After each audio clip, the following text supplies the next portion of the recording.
Hey guys, so if you weren't around this week because you actually have a life, you probably would have. I thought this would be a great opportunity to talk about how to deal with haters or bullies. Unless you're doing something wrong, everybody has them. People are going to go for you when you are down, and people like that are bullies, and they don't realize that the stuff that they say is gonna stick with you, even if it isn't true. But this is how people like Amanda Todd or other girls that have done this internet stuff, and if they made a mistake, which if I made a mistake, no problem, you fix the mistake, you move on, they then feel that they somehow deserve this barrage of hate and meanness that starts pouring at them.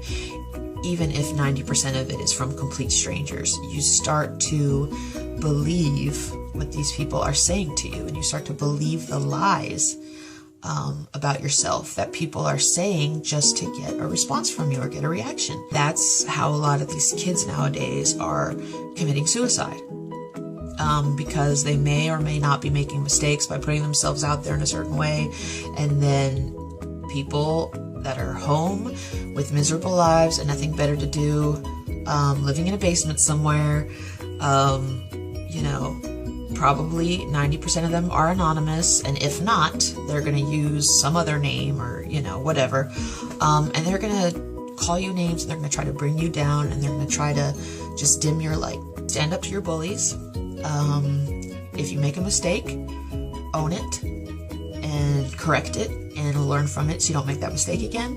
But just don't engage with people like that. If you make a mistake because you're a human being, like I'm a human being, come at me directly, woman to woman, man to man, whatever, man to man. Come at me like a human being, contact me directly, confront me directly, tell me something that bothers you or that's wrong, let me think about it, let me ponder it, and then if I see I did do something wrong, I will own it. I will own the motherfucker, I assure you.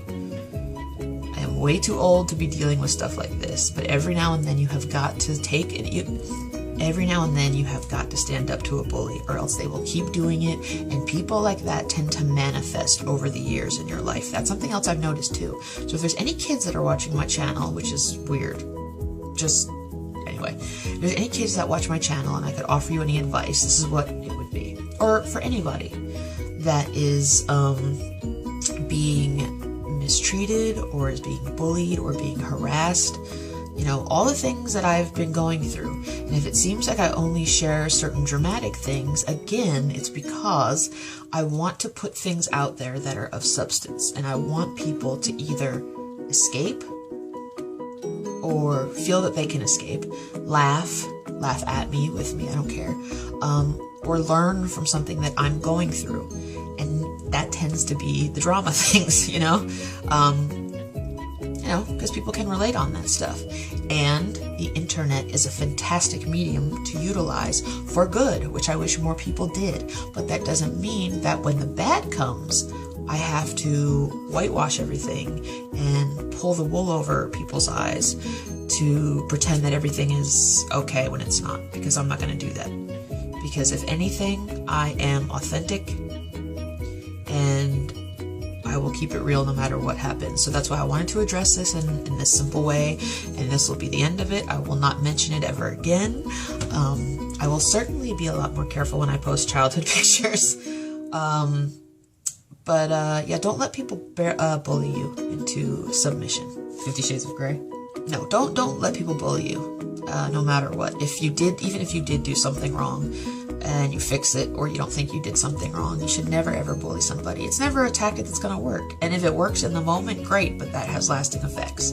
And kids especially, you do that to a kid, you're pretty fucked up. And every time you do something like that, it's a direct reflection of every time you do something like that, it's a direct reflection of you and your projection. So if you want to project hate onto me, if you want to take out some anger issues that you still have, if you want to, I don't know, what other issues? I don't know. I have a lot of them, but whatever. I know that I can be a juicy red target. I'm like, the vultures are flying above, and they look down and they see like a freshly hit deer. That makes me sad. A freshly hit carcass unknown. It's shiny and glistening and bloody, and that's really gross, Jamie. Ooh, I'm gonna go after that. Attention, and I get to be a bully. It's the perfect marriage. Rise above it. As you can see, I'm dealing with it right now. This isn't fake. You know, this isn't done for effect. This is reality, and hopefully you guys have learned something from this, as I have. And that's it on this topic. So hopefully this will be satisfying enough. So I am moving on up to the east side, and I have upgraded my ghetto studio here. And I'm gonna tell you what I did. Before I was using my white sheets, and they were kind of short. I'm gonna show you what I got. Okay, this is what I got. Whoops. This is it. And I got pretty much, it's kind of like parchment paper, I want to say, but I got it at Party City, where I get a lot of my things, including my life.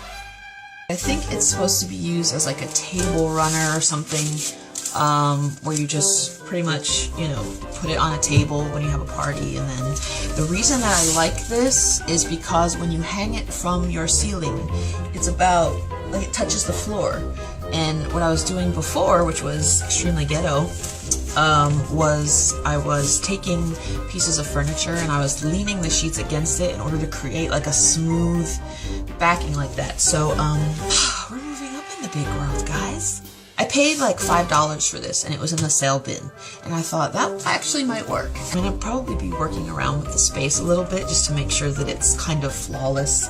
What's going on with this thing? One of my wishes is that we can look back on, or I can look back on these videos in like 10 years time and go, remember the days when I was making YouTube videos in a skylight? Because essentially that's what I'm standing in right now, is a huge skylight.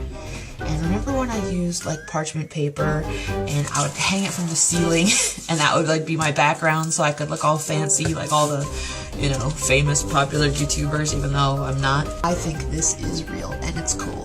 And I think we will look back in 10 years time and say, remember when Jamie made those really odd videos that made absolutely no sense, but at least they took me out of my life for 4 minutes and made me feel good, or made me laugh, or made me feel awkward for her?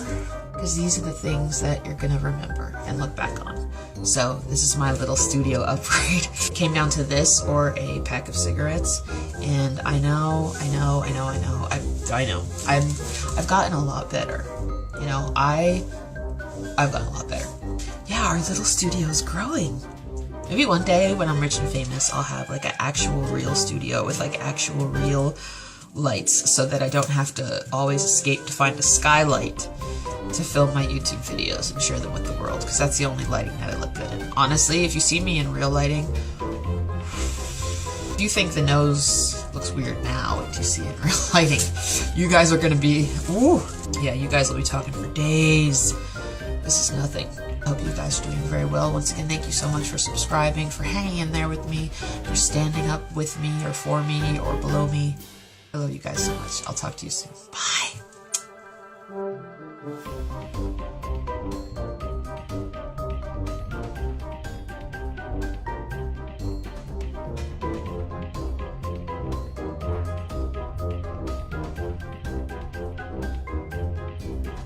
I am moving on up to the east side. What's going on with this thing? Every now and then you have got to stand up to a bully. If there's any kids that are watching my channel, which is weird, just anyway, a freshly hit carcass unknown at Party City, where I get a lot of my things, including my life.